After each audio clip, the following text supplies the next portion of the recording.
স্বামীর অজান্তে নিজের এবং সন্তানের জন্য খরচ করা।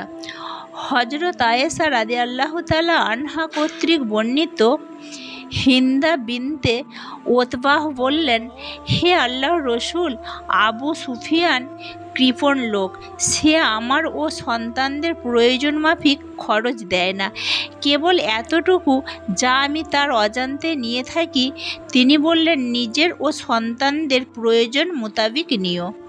হযরত আবু হুরায়রা রাদিয়াল্লাহু তাআলা আনহু কর্তৃক বর্ণিত, রাসূলুল্লাহ সাল্লাল্লাহু আলাইহি ওয়াসাল্লাম বলেছেন, উটের পিঠে সওয়াব হওয়ায় আরব মহিলাদের মধ্যে কোরাইশ নারীদেরাই উত্তম।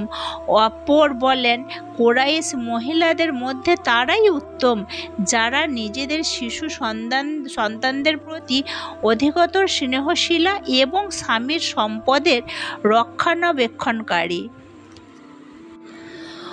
মুআবিয়া ও ইবনে আব্বাস হতেও রাসূলুল্লাহ সাল্লাল্লাহু আলাইহি ওয়াসাল্লামের এই হাদিস বর্ণিত হয়েছে।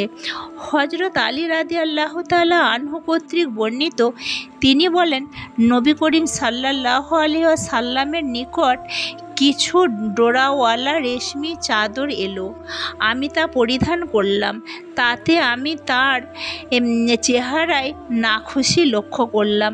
তাই আমি তার টুকরো টুকরো করে নিজেদের মহিলাদের মধ্যে বন্টন করে দিলাম।